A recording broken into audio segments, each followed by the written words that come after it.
Shalom, I'm Neil, and this is my wife, Jamie. Shalom, and welcome to our Fort Lauderdale living room. Brachim Habayim, welcome. We're so glad you joined us for this second program in a series on the Hebrew alphabet, the Aleph Bet. Last week we learned about Aleph, the first letter, and we also learned about pictographs and word pictures, and focused on God as Father, Av. And the Hebrew word, right within the word, the pictographs show us that the father is the strength or the leader of the house, built right into the Hebrew. Fascinating. And the word father, Av, is also built into the root word for love, Ahav. In other words, in the Hebrew understanding, love is the heart of the Father revealed. Now we have more revelation for you. Professor Ben Gigi, formerly of Arizona State University, is ready to teach us about the Hebrew language and our letter for this week. Welcome back, Dr. Ben Gigi. We're glad to have you here again this week. This is our second program. We're going to the second letter of the Hebrew alphabet. That's the letter Bet. Okay, and the word picture for it, the pictograph is? The pictograph of Bet, if you look at the ancient picture of the Bet, it looks like a house, like an inner chamber. And it indeed means in or at, in contrast to the wide world, which is outside. The house is a chamber of protection that's enclosed indoors. And that's a bet looks, and the word for bet, for a house in Hebrew, is bait. Now, a derivative for the word bait, many of you know, most people probably heard of the name Beth El. In English, Beth, but in Hebrew it's Beit El. When you say, you hear a slight difference between bait, which means a house, a home, or beit, or in English, Beth. Beit simply means house of. Okay, so like Bet Lechem, Bethlehem. Bethlehem means a house of bread, right? Bethany? Or Bethany. Bethany is an interesting word. It's actually coming from the word Beit Aniyim, the house of the poor. Bethany, that's a Bethany. Beit Aniyim, the house of poor. Okay, like the poor man's bread at Passover, but this is the house of the poor. The house of the poor, very right. Interesting. Beit Aniyim, or Beth El, or in Hebrew, Beit El, which is the first Jewish capital. And where they crossed the Jordan River, they built the shrine. They put, remember, the ark was still... Right, they set up the stones. Yes, and the ark was still with them, the dwelling place of the Lord. And it's called Beit El, because this is the place where God dwelt for the first time in the land after the returning from Egypt. I had the golden opportunity to do my military basic training in Beth El. Well, I hope that you sense the presence of God. Every day and every night. Now, how about, for example, my name for Hebrew is Nahum Ben Aryeh. So Ben means? Ben is this is the most common Hebrew name in last names. The word Ben means son or son of. So look at the amazing, wonderful Hebrew, or the word pictures of the word Ben. If you remember, the bet is the word house, bait. The letter nun in the word pictures means life. Right. So the Ben, the son, is the life of the house. He carries the lineage of the next. And carries the name on. Carries the name on. That's the life of the family, goes from a generation to generation. So this is the role of Ben, which demonstrated so beautifully in the word pictures that Frank Sickens wrote. Another word starts with the letter Bet that has to do with the offsprings of men. And that's the other, better kind of the offspring, the daughter, The right? more beautiful kind. The more beautiful kind. So how does the word picture show us the daughter? So without going to more compliments to the more beautiful part of the word for daughter in Hebrew is bat. Bat. Bat. So that would be a bet. And the letter tav. Tav. That's the last letter. We're not going to get there for a long time, but meanwhile, what does it stand for? Well, if you give a quick foreshadowing for the word tav, the letter tav looks in the symbol, in the sign, as a little cross. That was the ancient tav that Frank Sickens saw. And the meaning of that one, even today, in today's Hebrew, the word tav means a sign, S-I-G-N, a sign. Right. So that's what it is. Tav is a sign. So bat, if you look at that, it will be house. The houses, right, apostrophe S, covenant. The tav is a sign or a covenant. Okay. So she carries the covenant. If you remember, in the good book, it says there, Shma b'ni musar avicha Ve'al titosh torat imecha. Now let's put a pause here. I didn't remember that part just If that we go way. too further, course. but everybody knows, or many people know that, hear my son, and I'm not saying it word for word, but it's more or less impromptu translation. Hear my son, musar avicha, the morals of your father, and do not forsake the ethics of your mother, the Torah of your mother. And she is then the covenant of the family. And as the saying, you know, a son is a son until he gets married. A daughter is always a daughter. It's almost as if the father's responsibility is to teach the Torah, the word, but the mother's responsibility is to teach how you live the word. Exactly. How you live your life. Exactly, and that's the covenant. That's the covenant. very She good. is educating and so on. If we have more time, We have more time. I want Tell to us one show more. a beautiful expression that many people hear and use it all the time. You know, the most common Jewish blessing or prayer is to say, it starts with the word Baruch Atah Adonai, right? Yes. Baruch Atah Adonai, and it's commonly translated as Blessed are you, Lord. But it's a very weak translation. Why it is weak? We lack vocabulary in English to really express the full meaning of the word Baruch.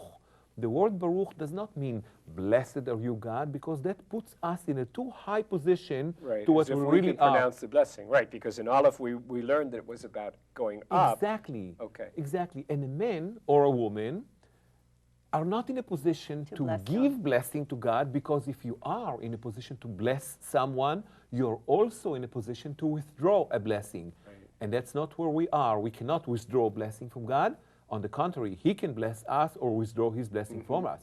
Therefore, the true meaning of the word Baruch, weakly, in a weak fashion, is translated to blessed are you, really means, you know, it's actually almost just like your name. Your name is Neil. Yes. Would you please kneel down? Right here. Right to here, kneel. yes. Okay. This is the meaning. What you just did now, kneeling, is the meaning of the word Baruch. Why?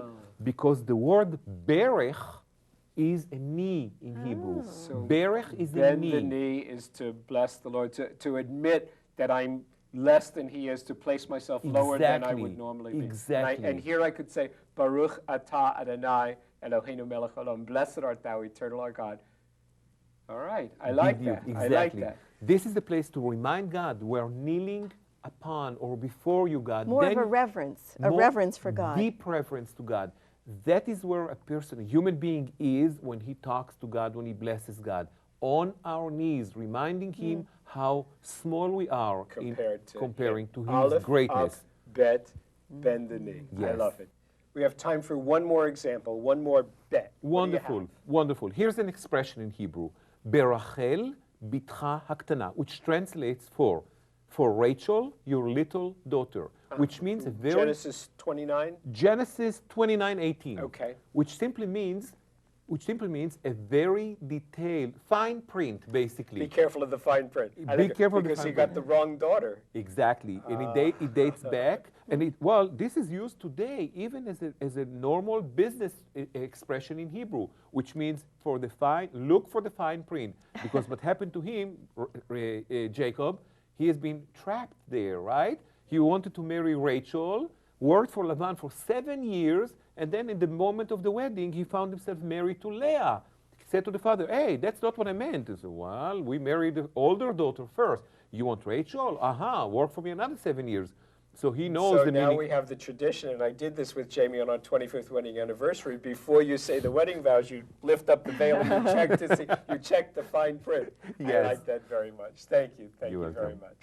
And reading the fine print of the Bible lets us see that God desires to bless us with blessings, brachot.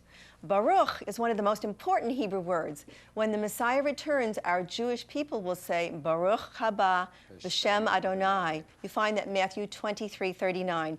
They will bow down, as Danny explained to us. It's even more wonderful, though, to say it now and experience shalom bayit, truly, a peaceful home through the Sar Shalom, the Prince of Peace. Now, we have a little gift for you to help you in your study of Hebrew. It's this Hebrew Jewels card. You can download a copy free from our website at jewishjewels.org. Simply select the Resources drop-down menu and then choose the Aleph Bet card.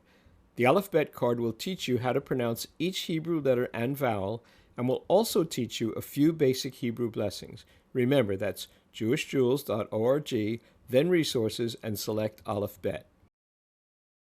Learning Hebrew certainly opens up the Bible and makes it even more exciting. Now let's look at some of the baits in the Bible.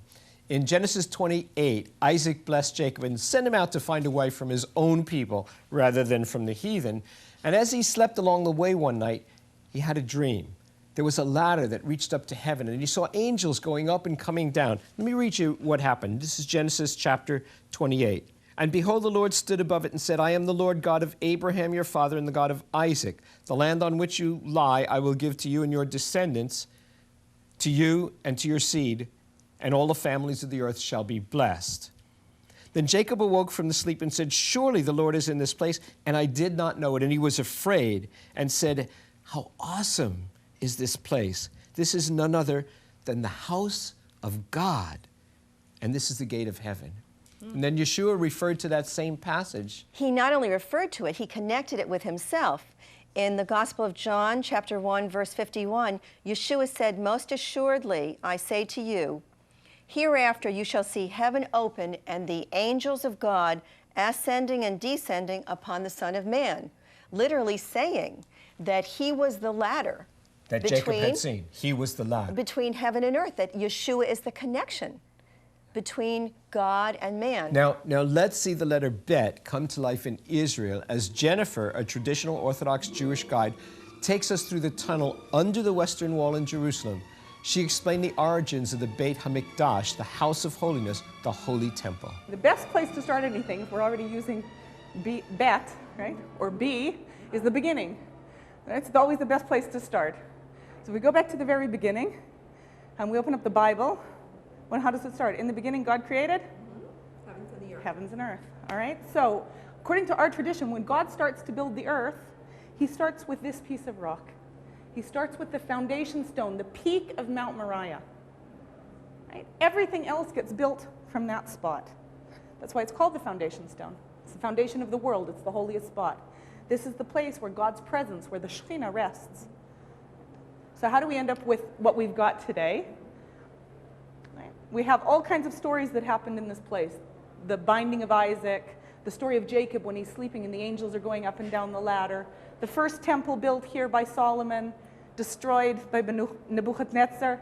The Jews come back 70 years later and build the second Beit HaMikdash on the same spot. Okay? Of course, it doesn't look like what we've got today because they had to add. The first temple was built directly on the mountain. The second temple in the beginning is, again, built directly on the mountain. The Beit HaMikdash is a very small, modest building. When the Jews come back from Babylonia to see what's been built for them as the second temple, they cry. They stand there and cry because it was only 70 years different. Those that went to Babylon as children came back as the elders of the community. They had seen Solomon's temple, and they come back to see what's been built for them. A very modest building, and they say, this isn't Solomon's temple, this isn't the Beit HaMikdash, this isn't the temple. So what happens? Comes along a king after hundreds of years who says, you know what I'm going to do? I'm going to renovate. I'm going to renovate the Beit HaMikdash so that people will talk about my Beit HaMikdash in the way that people still talk about Solomon's hundreds of years later. So he comes with a whole plan. Where the valleys are too low for the project, they build huge arches. Just like the one that we're actually standing under, right? A huge arch.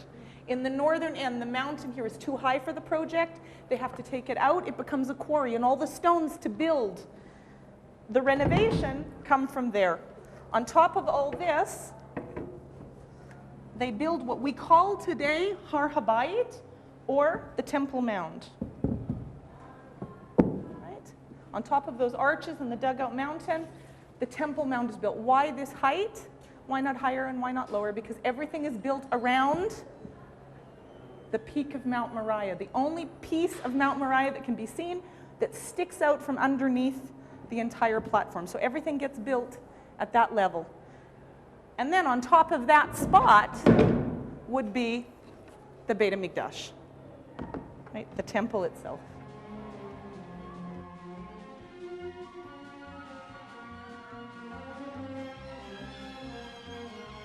Here what we have is a much more detailed model of the second temple. as it would have looked at the end of the Second Temple period after the renovations are complete. All of the wall facing us is the Western Wall. Yeah, two styles of building. The style at the bottom is what we call Second Temple period stone or Herodian stone. It appears to have a frame around it. All the top style is pilaster. The stone's done in such a way that it looks like pillars in and out. All of the top half is destroyed in 70 by Titus's army. None of it remains.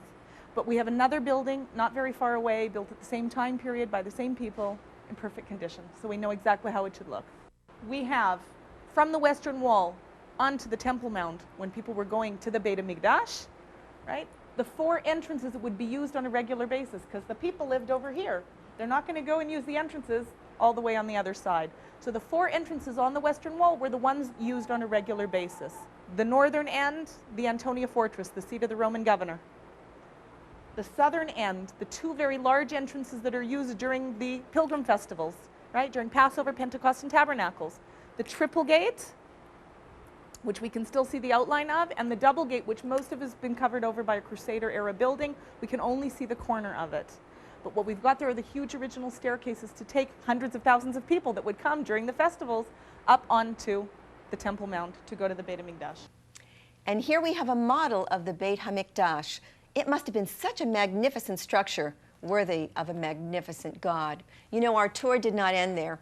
Jennifer took us to the spot on the wall inside one of the tunnels, which is believed to be the location of the Kodesh HaKodeshim, the Holy of Holies. You'll visit that spot with us on another program. And Jamie, today there is no Beit HaMikdash. There's the Western Wall, and then up on top of the platform, there's the Al-Aqsa Mosque, the Dome of the Rock. But when Yeshua visited Jerusalem, he loved the Beit HaMikdash. He called it a house of prayer, Beit Tefillah. He healed people there. Yes, he did. And as a boy of 12, remember, he debated with rabbis there. Yeshua called the Beit HaMikdash my father's house, Beit Avi. He also spoke about his father's house in heaven in John 14:2. Another friend of ours who loves the Father and the Father's house is Elaine Caruso of Zion's Rose Ministries. Elaine has created a banner for each letter of the Hebrew alphabet. She will be sharing one each week with us. Elaine sees a prophetic connection between each letter of the Hebrew alphabet and the Messiah Yeshua. The Bet is the letter of the house, the tabernacle, the dwelling place of God. And what I have done with this banner is put the house of blessing on the right side and the house of disobedience and cursing on the left side. And so starting from the right side at the bottom, we have Moses, who was the designated mediator and leader to bring the children of Israel across the Red Sea. So he was obedient to the heavenly call. Right. And on the left side, we have Pharaoh, who said, "Who is the Lord that I should obey him?" Even the symbolism with the Sphinx and the pyramid and the cobra, what represents idolatry, the opposite of the love and the worship of the God of Israel. So Moses was obedient to the heavenly call, and Pharaoh was not. Obedience, disobedience. Correct. You have a choice. Everyone has a choice. You do have a choice, Yeah. exactly. You choose which house you'll actually be in. Right. And so the next one is the Spirit of God, the Ruach HaKodesh.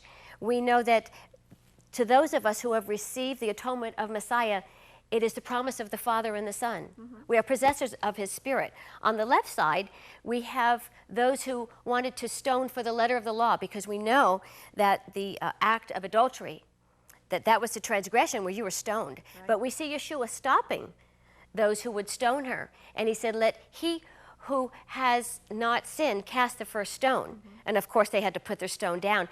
So He said, "I desire mercy above judgment." And so then to the right side, we have the eternal house of blessing, which is the right hand, and we have the seven messengers and the seven angels and stars, which represent us as the ecclesia, the body of the Lord, that we will forever be in His habitation as we love Him and as we have received His atonement. To the left side, the skull is the symbol of death and hell and of judgment. Sometimes our Jewish people have not read the Tanakh as much as they should have, and they say, "Well, I don't know if there's a resurrection or life eternal." And we know that in the book of Daniel, in the Tanakh, Daniel speaks about the resurrection of the just and the unjust. And so there is a resurrection, and you will go to the house of the blessed, of the Beit, or you will go to the house of condemnation based on your acceptance and your obedience to the Torah, because the demand of the Torah is the blood sacrifice, and Yeshua has fulfilled that. Yes, He does. And I want to live in the house of blessing. Certainly we've seen that Yeshua makes that possible. That wonderful promise of Psalm 32:1, blessed are those whose transgressions are forgiven. It's repeated in Romans 4, verse 7, because Yeshua has done that. Now we want to bless you with a little love gift. It's this pamphlet, Hebrew Jewels. You can download a copy free from our website at jewishjewels.org. Simply select the Resources drop-down menu and then choose the Aleph Bet card. The Aleph Bet card will teach you how to pronounce each Hebrew letter and vowel, and will also teach you a few basic Hebrew blessings. Remember, that's jewishjewels.org, then Resources, and select Aleph Bet. Last week in the Aleph program, we focused on the word Av, Father. This week we've been focusing on the letter Bet, and there is this word Ben, which means son, and actually there is a Ben Elohim, a son of God. Many people, or Jewish people, don't believe that, but the Proverbs, Jamie? Right here in Mishlei in the Tanakh in chapter 30. Who has ascended into heaven or descended? Who has gathered the wind in his fists? Who has bound the waters in a garment? Who has established all the ends of the earth? What is his name? And what is his son's name, if you know? Does God have a son? According to the Bible, he does. And in Tehillim, the Psalm, Psalm 2, it says, kiss the Son, lest he be angry, and you perish in the way when his wrath is kindled but a little. Blessed are all they who put their trust in him. Ben Elohim is also Ben David, because God promised David that there would be a descendant of his who would sit on the throne of Israel forever. Messiah is that promise, and he had to be a son of David. He had to be from the house of Judah, the tribe of Judah. And that's why when Messiah walked about the earth, the poor called out to him, Son of David, if you will, you can heal me. Son of David, you can set me free. No one ever questioned that he was of the household of David. And every time they called him Son of David, the Pharisees did not object, the Sadducees did not object, the leaders did not object. And here's the problem today. If he's not the Messiah and there is another Messiah to come, how will he prove that he's from the tribe of Judah? How will he prove that he is the son of David? All of the lineage records were destroyed completely when the temple was destroyed back in the year of 70. Jamie? He is the Mashiach, the Son of the living God. He is Ben David, he is Ben Elohim, and truly, blessed are all those who put their trust in him. I know for us, we have been so blessed by putting our trust in Yeshua, because through Yeshua, we have come to know God as our Father. Avi, my Father. We know him.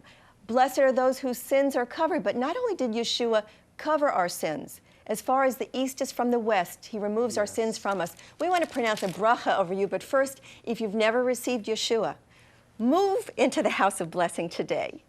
Be blessed to know that though your sins are as scarlet, he'll make them white as snow. I don't care what you've done in your life. Yeshua cleanses of all sin. He is God's answer. He is the kapora for our sin. Say a prayer to God in your heart with me right now. If God has shown you, if he's revealed to you that Yeshua is the Mashiach and you want to be blessed, say, Abba, I receive Yeshua as my Messiah. Thank you that he is Ben David, the son of David, Ben Elohim, your son. I receive him as the atonement for my sin, and I move today out of the house of cursing into the house of blessing. We bless you with the love of God, the ahava of the Father. We bless you with shalom, shalom in your heart. We bless you with joy, simcha, overflowing. We bless you with a knowledge, a deep knowledge of God, with the knowledge that you have everlasting life because you have trusted in the Son. Blessed are all they who put their trust in him. We love you. We ask you to stay tuned next week because there are more brachot for you. There are more blessings, but the greatest one of all you've received today. If you've received the Son, he who has the Son has life. Shalom.